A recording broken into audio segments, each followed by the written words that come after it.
We all know that choosing a generic drug saves money. Yeah. I mean, it's often a pretty significant cost difference, right? Definitely. But for you, the person actually taking the medicine, I think there's always that little question in the back of your mind. If you pick that cheaper pill, are you maybe sacrificing something? Like efficacy. Can you really trust it as much as the brand name?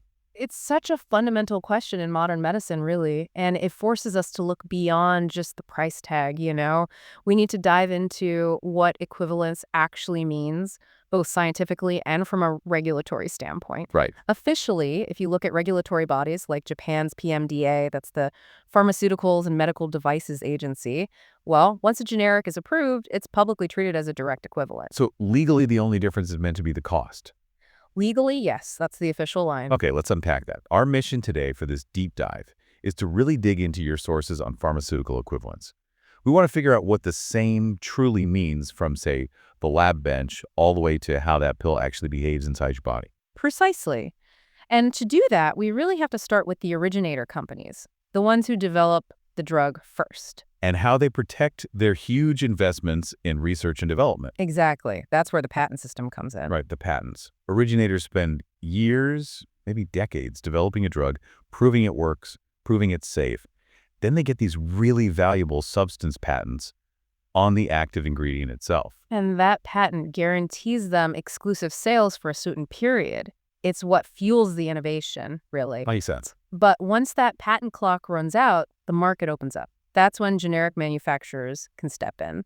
And they can use the exact same active chemical compound, the core ingredient. Yes. The active pharmaceutical ingredient, or API, has to be identical chemically. They use that same compound to create their own versions. Okay, but before they can sell anything, they've got hurdles to jump. They need approval from regulators like the PMDA you mentioned. Correct. And they have to convince those regulators that their version works, well, identically to the original brand name. How do they do that? What's the standard? The standard is quite high, but it's very specific. They need to prove two main things. First, the physical properties have to match up things like how easily the tablet dissolves, its dissolution rate. Okay, physical characteristics, what's the second thing? The second, and this is really critical, is proving biological equivalence. Biological equivalence. That sounds like pharmacokinetics, how the body handles the drug. Exactly that. It's about the rate and extent of absorption into the bloodstream and how quickly the body eliminates it. They have to show the generic's pharmacokinetic profile mirrors the originator's. So how do they show that? Full clinical trials again. Well, this is where it gets interesting, based on the sources. Generally, generics are not required to run those large, expensive clinical trials all over again to prove efficacy against a disease. Wait, really? So the approval doesn't hinge on showing it cures the condition again? Not directly. It hinges almost entirely on those biological equivalence tests. Okay.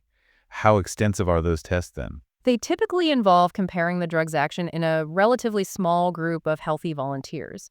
Sometimes it's only around 20 people. 20? That seems small. It does compared to efficacy trials. But the focus is narrow. Does the generic get into the bloodstream and leave the body at the same rate and concentration as the brand name? If those tests show the profiles are statistically indistinguishable, it gets approved. So it's all about that statistical match in pharmacokinetics. Yes, that statistical certainty is the foundation of the official stance that they are the same. Okay, so statistically they're equivalent. The regulators give the green light. But, the sources seem to suggest there's maybe more nuance here. The statistics don't capture the whole picture for every single person. Right, and this is where we move beyond the active ingredient itself, the API, to everything else that makes up the pill or capsule. You mean the other stuff, the non-medicinal parts? Exactly. While that core therapeutic compound has to be identical, the other components, the excipients, can be, and usually are, quite different. We're talking about things like binders that hold the tablet together, the coatings, maybe fillers, colors. Precisely. And the exact recipe for these excipients, the specific type, the percentage used, even where the raw material comes from, that's usually proprietary information, it's often a trade secret for both the originator and the generic company. Ah, okay. So that's where the variability can creep in. It is, because even a seemingly minor change, like a different coating, could potentially alter how quickly the tablet dissolves. And if that changes... It affects the absorption rate, the whole pharmacokinetic profile you just talked about, even if the active ingredient is identical. Exactly. It's an incredibly delicate balance. So to minimize this kind of variability, Your sources mention a specific type of generic, right?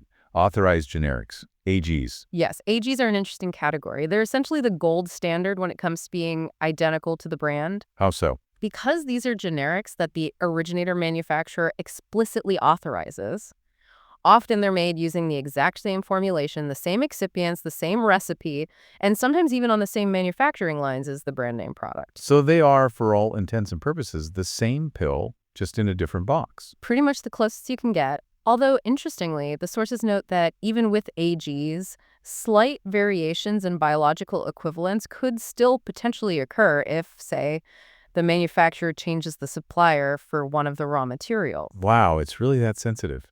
Okay, so given this potential for subtle differences, even with AGs, when does this actually become noticeable for the patient? Does it matter in practice? Well, it seems to really depend on how long you're taking the medication. Okay. If you're on what we call an acute medication, maybe a short course of antibiotics or a painkiller you take for just 3 to 5 days, Right, something short term. any tiny fluctuation in pharmacokinetics is probably going to be masked by the short duration. You're unlikely to notice any difference at all. But what about chronic conditions? Medicines people take every single day for years, like for high blood pressure or diabetes or epilepsy. That's where it becomes more relevant. With long-term chronic use, the potential cumulative effect of these small variations increases.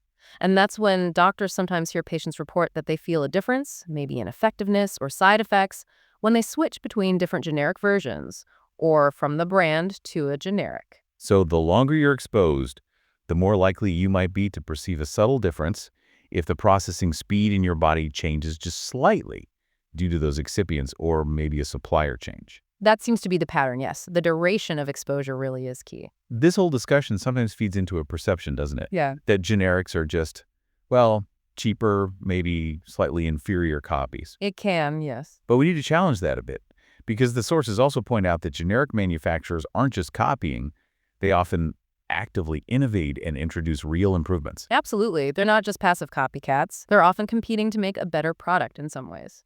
Can you give an example? Yeah, one really good example from the sources has to do with usability and safety, especially thinking about pharmacists. Historically, many standard white pills just had tiny little indentations or corporate logos on them for identification. Okay, I can picture that. Very small markings. Right. Now imagine you're a pharmacist handling maybe thousands of pills a day, trying to verify that tiny mark, especially if you have presbyopia, age-related farsightedness, or just under pressure. Well, it's a challenge. And it's a potential source of errors during dispensing. A serious safety risk, potentially. Yeah. Mixing up strengths or even drugs. Exactly. So a key innovation introduced by many generic companies was simple but brilliant, printing the drug name and the dosage directly onto the surface of the tablet itself. Using ink. Yes. That clear visual identification makes it much, much easier and safer for pharmacists to verify the correct medication during packaging and dispensing. In that sense, the generic is objectively safer to handle. That is a really smart, practical improvement. That makes total sense. And you also mentioned another innovation, OD tablets.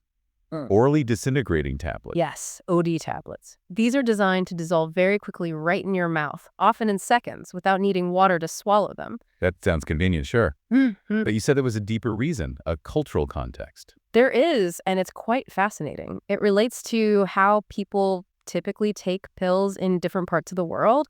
In many Western countries, it's common practice to swallow a pill with a good amount of water, maybe like 200 milliliters, a full glass. Right. Flush it down.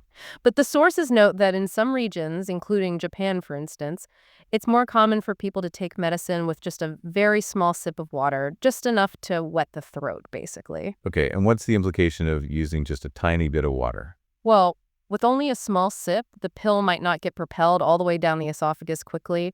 It can sometimes get lodged partway down. Oh, that sounds uncomfortable. Yeah. And potentially harmful. Yes, very.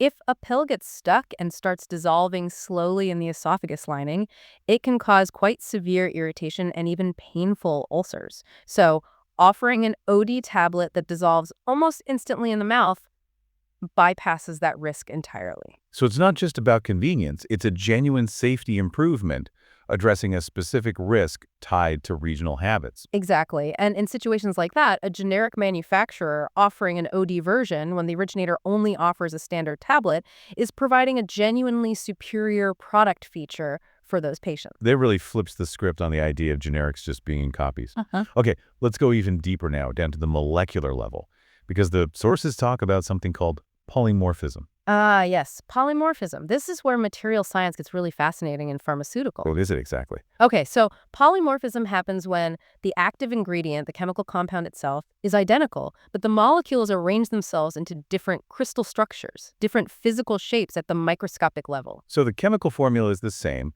but the way the molecules pack together is different. Precisely. Think of the classic analogy. Snow crystals, it's all H2O, right? Water. Right.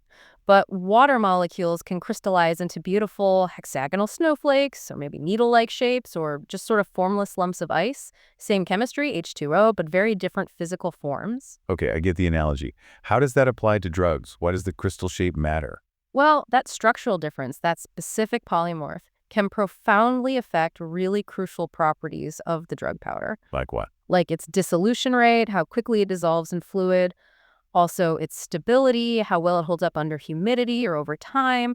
And ultimately, these factors can influence its effectiveness, its bioavailability, how the body actually handles it. Wow, so the crystal form itself impacts the pharmacokinetics we talked about earlier. It absolutely can. A different polymorph might dissolve faster or slower, leading to different absorption profiles. This is kind of astonishing because it implies that generic manufacturers aren't necessarily just trying to replicate the originator's crystal form. No, not always. In fact, sometimes they're actively trying to find a better one. Really? How so? The sources highlight that some of the really large global generic manufacturers, especially major players based in places like China and India, invest heavily in advanced material science research.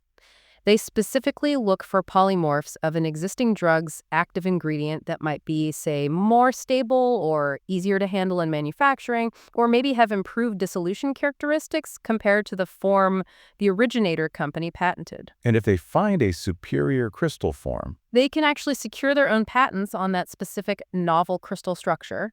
so wait, the generic company can end up with a patent related to the originator's drug? On the specific crystal form, yes, if it's novel and advantageous. This completely changes the narrative, doesn't it? It really does. The generic isn't just a cheaper imitation in that case. It could potentially be a high-tech refinement of the original drug molecule's physical form. Exactly. It reframes the generic industry, or parts of it, as being driven by pretty intense scientific competition to develop and manufacture the best possible version of the medicine, leveraging material science, not just aiming for the lowest cost replication. Okay, so pulling all this together, we've gone from patents to equivalence testing to excipients, usability improvements, and now even down to molecular crystal structures. What does this whole complex picture mean for you, the listener, the person who needs to trust their daily medication? I think it means recognizing the nuance. While, yes, generics and originators are officially declared equivalent based on statistical pharmacokinetic data and for pricing and regulatory purposes, the lived experience can sometimes differ for an individual. Those subtle differences in the inactive ingredients, maybe slight variations from different suppliers, or potentially even these different crystal forms, they mean that feeling a difference, especially if you're a long-term user, isn't just in your head. It's often a scientifically plausible reality. But crucially, it doesn't automatically mean the generic is worse. It might just be subtly different, or in some cases like the OD tabs or printed pills, actually better in certain aspects. Correct. And the key takeaway here, I think, is the power you have through choice and consultation. Right. If you're on a long-term medication and you do feel a noticeable difference after switching brands or to a generic, you have options. It's not just put up with it or pay for the expensive brand name. Absolutely not. Because the generic market is competitive, there are often multiple manufacturers making the same generic drug. You could try a version from a different company. Talk to your pharmacist about that. Definitely. Or, if it's available and seems necessary, you could specifically ask about getting an authorized generic, the AG, which offers the highest likelihood of matching the brand's exact formulation. The most important thing is communication. Yes. Talk to your pharmacist, talk to your doctor, explain how you're feeling, what you're noticing. They can help navigate the options. When you step back, the whole mission of generic drugs, fundamentally, is about ensuring access, making essential medicines affordable and available for entire populations. It's a cornerstone of public health. It truly is. And ensuring a stable supply is critical. Which leads us to maybe a final thought to leave you with. Yeah. Given everything we've discussed, the statistical nature of equivalence, the known variability in excipients, the potential impact of polymorphism, and the reality of differing patient experiences, especially for chronic users, it raises a big question, doesn't it? Which is? How can our health systems, our regulatory frameworks, best support both transparency about these subtleties and meaningful choice for patients?